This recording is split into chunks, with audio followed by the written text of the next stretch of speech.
Okay, so first of all, I would like to congratulate the board because the summit. First of all, it's been amazing. Second of all, the way that they order the presentations allow me to refer to other presenters or other speakers, so that they mention some things that I'm going to say today. I can mention Morgan, Andy, Jimmy, Joe, and Lincoln. So we will see something from their presentations also here. So first of all, who am I? I'm Omar, as they presented me. I used to work for the Dominican Republic National CSIRT. That is a team who is in charge to respond to the incidents that happen in the Dominican Republic. But besides that, I had previous roles as a threat analyst, also as a threat detection analyst, and so on. So I worked for a couple of years in different industries. So that allowed me to have different views. That's great for a threat intel. So I started on the military, then moved to the government next moved to the private sector. I also part of the Red Team RD, that is a community in the Dominican Republic that we teach cybersecurity, especially Red Team, to the folks. So that is very important. I came with a friend today, Dario. So it's good for us to be here. So first of all, the DR incident. Somebody asked me what DR means. So they thought that it was disaster recovery. It's not disaster recovery. It's the Dominican Republic. So I'm from the Dominican Republic. That is a little island in the Caribbean. So it is always hot there. So if you have gone to the Caribbean, you will know that I'm freezing today. Uh, yeah, it's been good. So first of all, it's a bold statement to say that you are being targeted by an APT, an advanced persistent threat. But it's even bolder to say that you are targeted or have been targeted by a nation state sponsor threat actor. So it took a lot for us to do or to make the assumptions that are attribution. It's hard to do attributions because there are many things that happen that may mislead you. I think it was Andy that refers yesterday to the Olympic destroyer attack that happened in South Korea 2018. So there was so misleading information on the incident that may led some threat analysts or threat intel analysts to attribute the attack to a different group. That was not the case. So that is the first thing to happen. If I can just say the incident in a simple phrase, that I will say that that incident is the worst nightmare that can happen to a cyber defender. Why? I will let you know now. So first, it's a large scale attack. It targeted multiple industries, multiple organizations, someone related directly to you, but some other not related to you. Critical infrastructure, government, and so on. So it was a pretty large incident. Without threat intel, I don't think we will be able to respond to the incident. Threat intel was key, so I will focus my talk on that.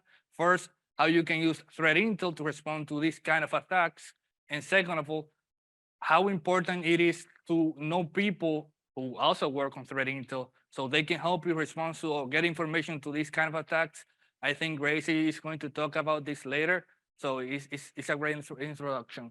So first, this is kind of the infection process that happened in that particular incident. It started with a phishing email.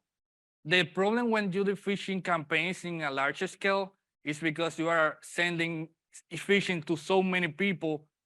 It is easy to be detected because you use the same patterns. Not is what happened in this case. So in this case, what we had first, all the emails that we received were in Spanish, but not just in Spanish. So in Latin America, even though we all speak Spanish, we speak our own version of Spanish.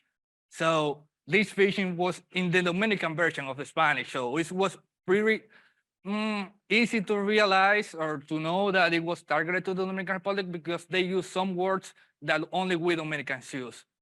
So also another thing that happened, and I will refer to Morgan, who talked yesterday about clustering, attackers and all of that.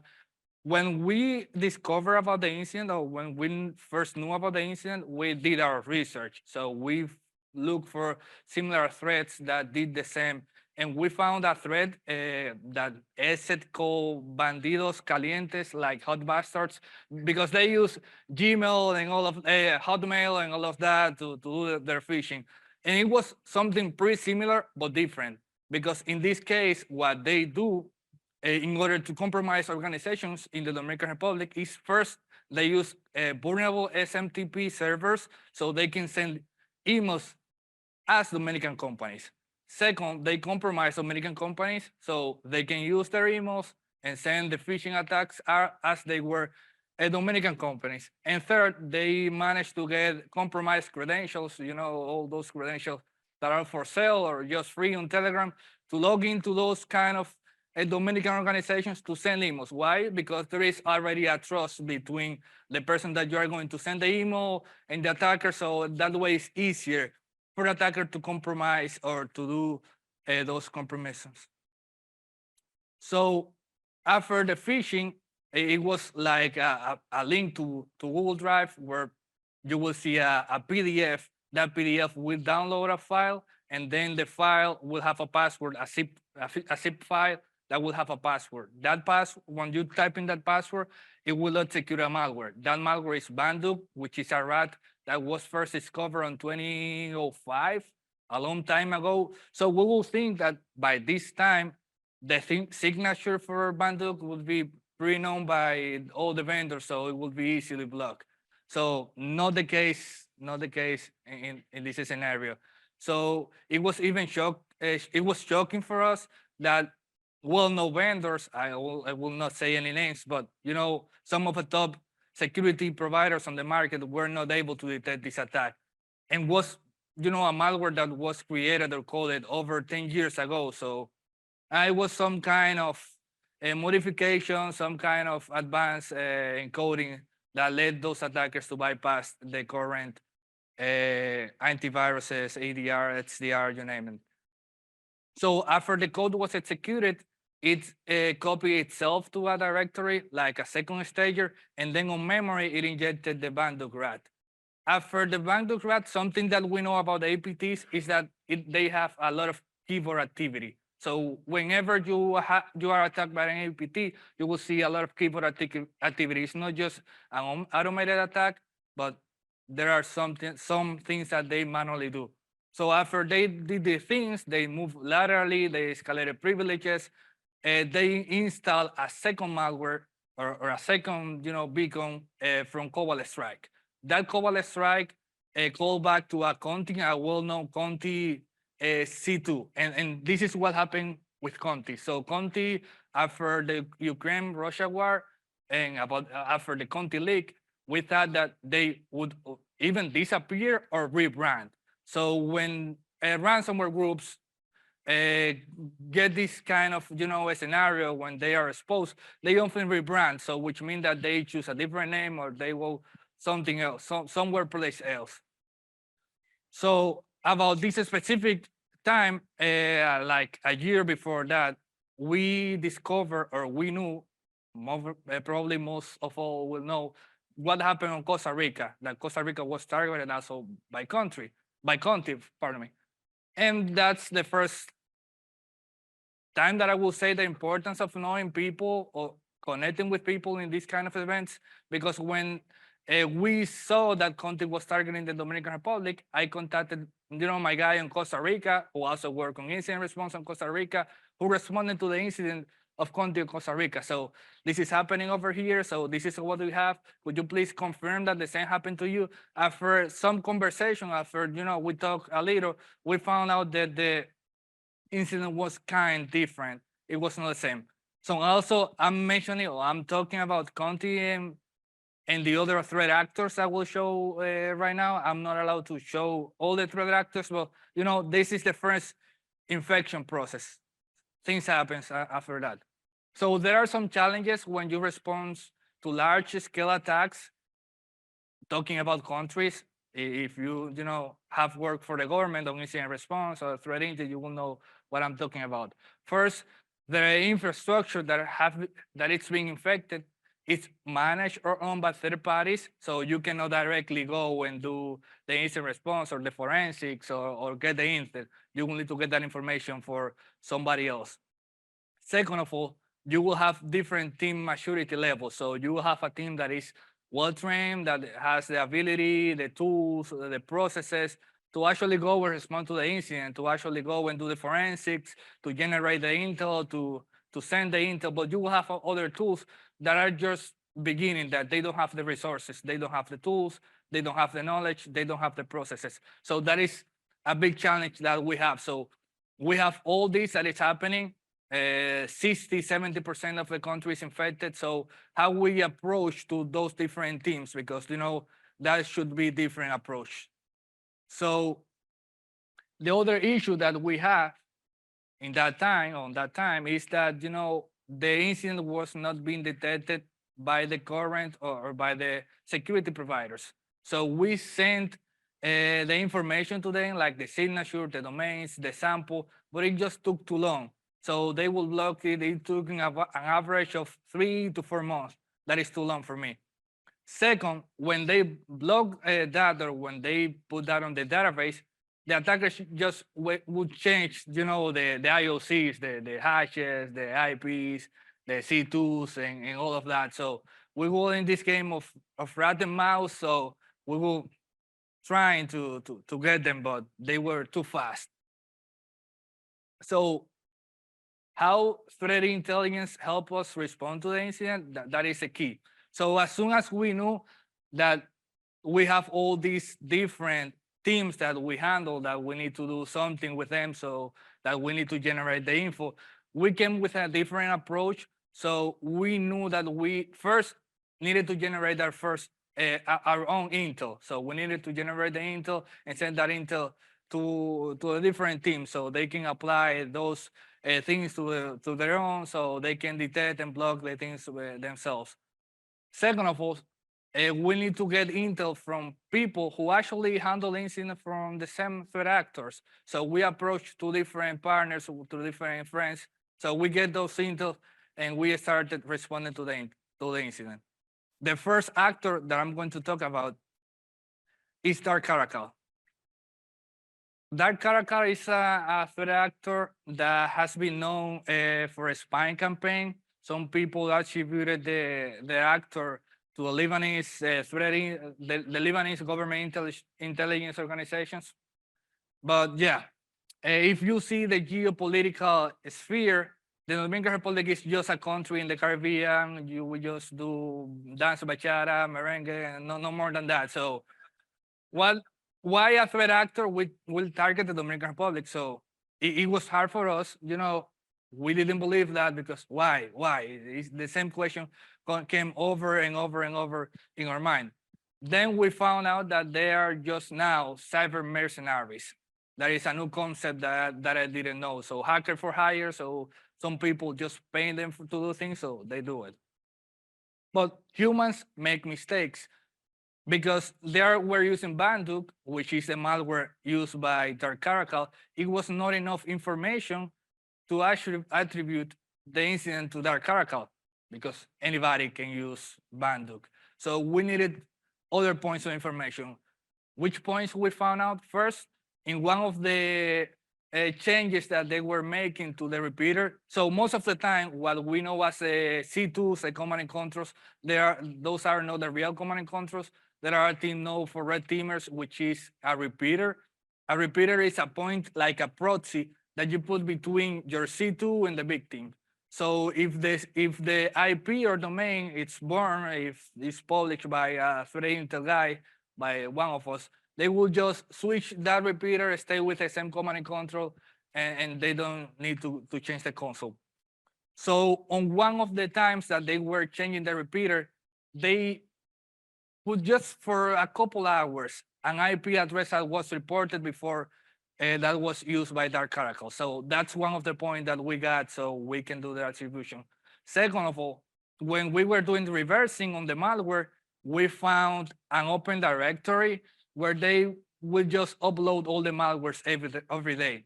So that is a big advantage for us, because before they send the malware, we knew that what malware they will run, they will send. So, and not just that, on each malware, they configured the malware specifically for the organization. So there was a piece of information that would have the name of the organization. So we knew which organization they were going to target. So in advantage, we would just go and tell the organization, and before they receive the malware, they just can take actions.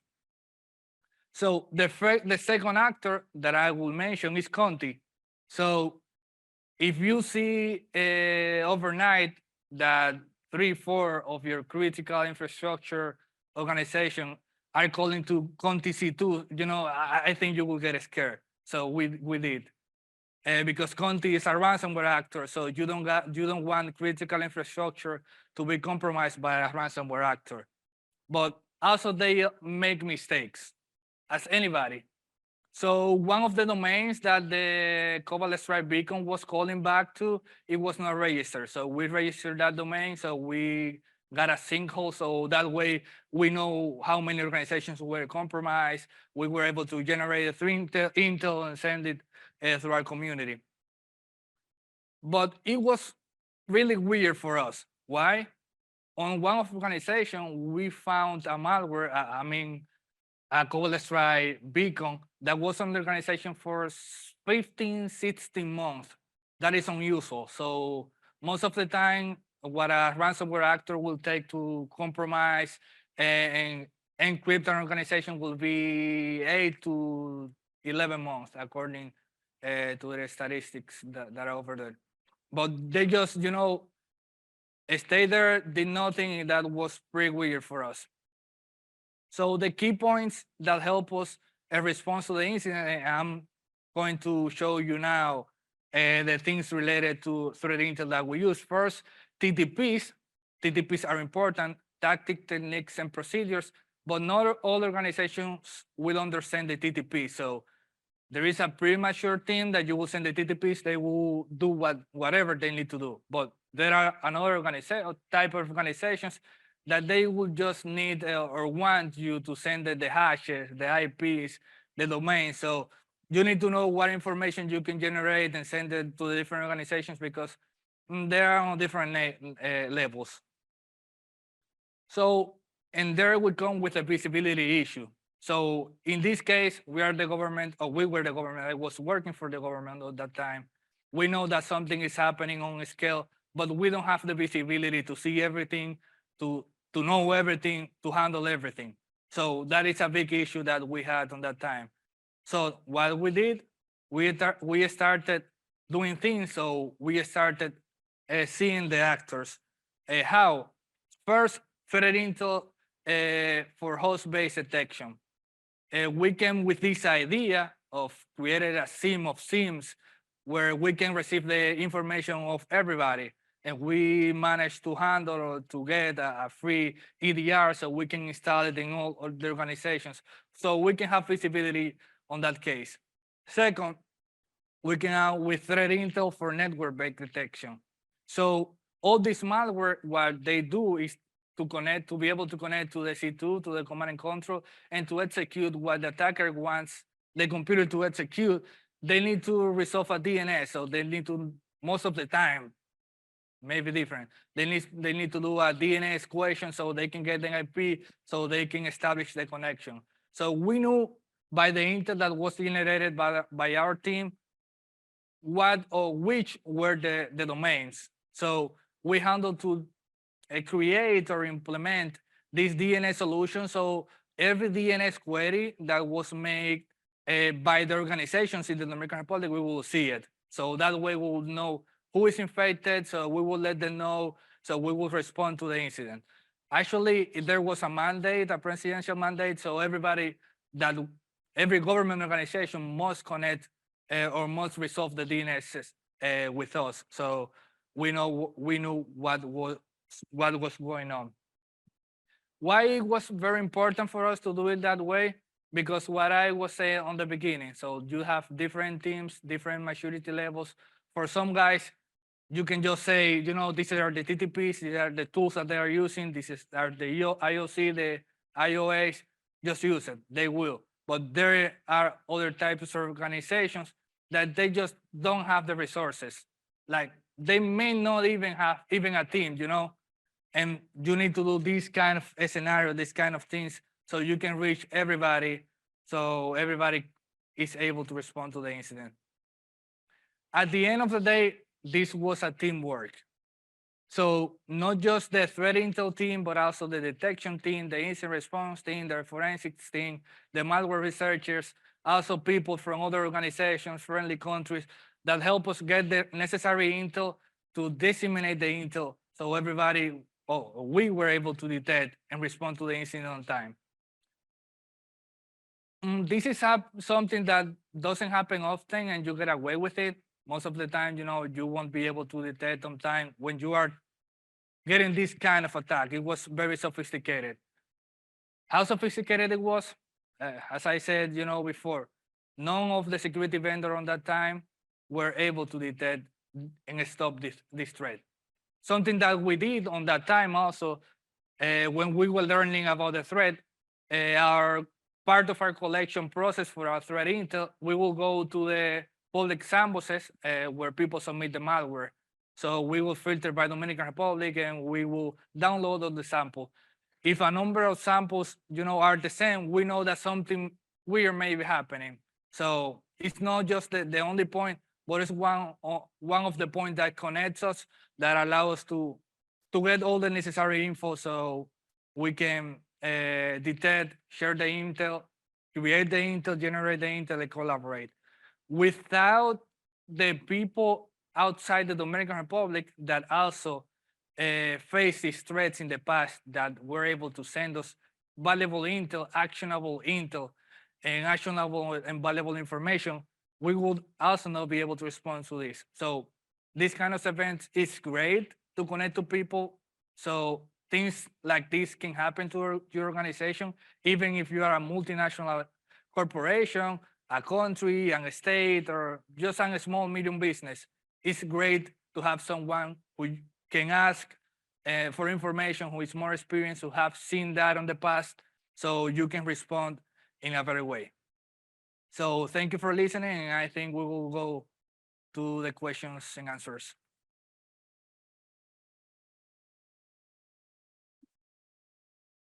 Awesome. Thank you so much.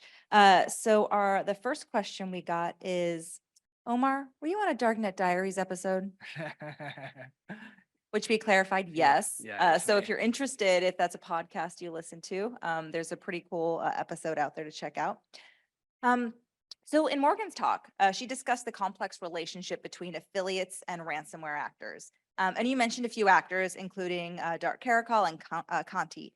Can you help us clarify which actors were part of which part of the intrusion? Like, for example, do you know which who was behind the initial access? Yeah, sure.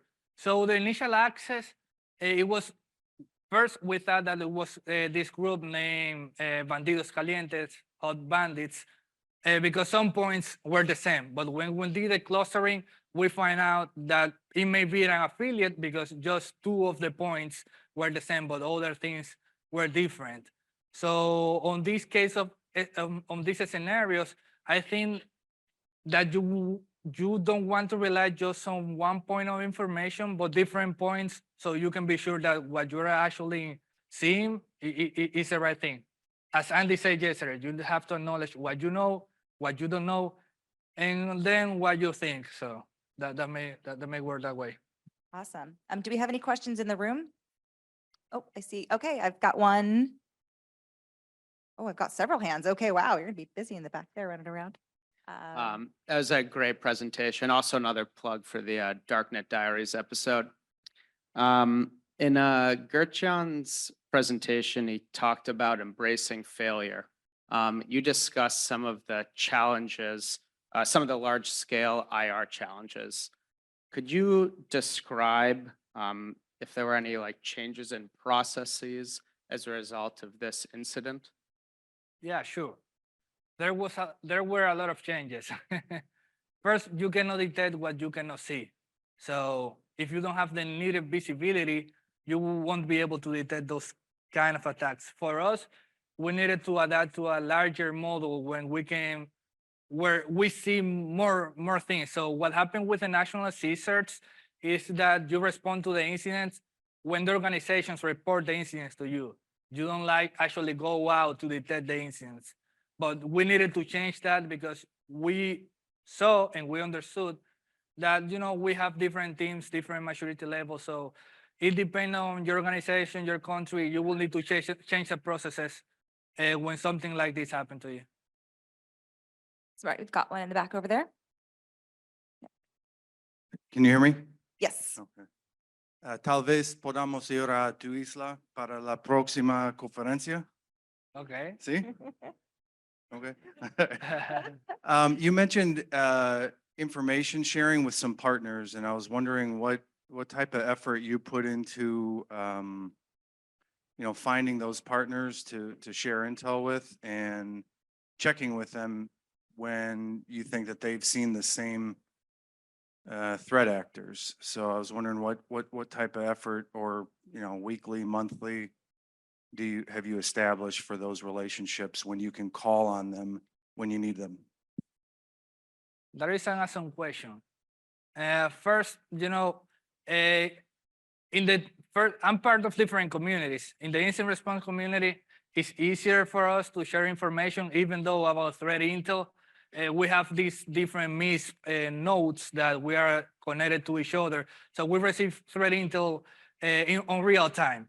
So also we have like monthly meetings when we will just join and discuss incidents that are happening.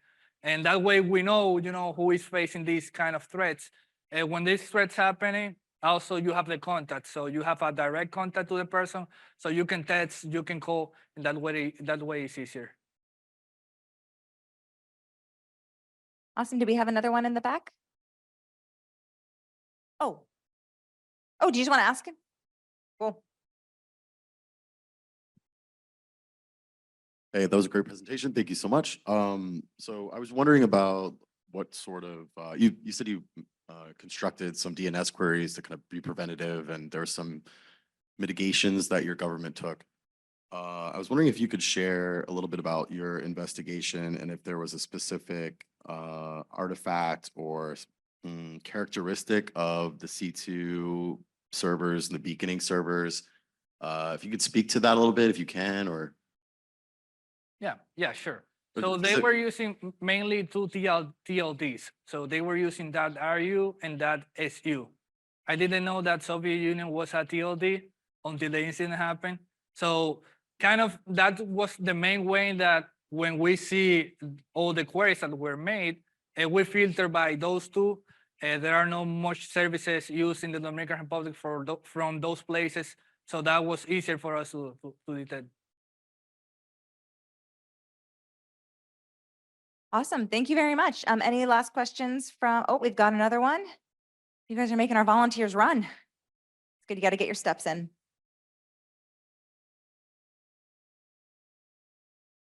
Thank you again for the great presentation. I'm just curious, following Lincoln's presentation earlier, has this experience informed how you look at geopolitical risk in any way? I guess, how have you taken the threat actor motivations into account in how you conduct a defense today, if at all? Yeah, sure. That was one of the main questions that we were asked when we presented the report to the C-level. Why those threat actors will target us. So the geopolitical plays a big role in this. The Dominican Republic don't have any enemies. I mean, any enemies as we know it. So we were thinking why they are targeting us. So we came with some conclusions. Maybe we can discuss it after the presentation. But yeah, it is very important to know your geopolitical scenario. On our case, it was unusual. So it's not what normally would happen to you. Awesome. Well, thank you so much. And I know, especially coming here and talking about a real incident that you've worked, especially at the government level, is kind of a rare experience for us here. We definitely understand there's probably things you can't discuss or dive into. But thank you so much for coming and for sharing as much as you could with us. We really appreciate it.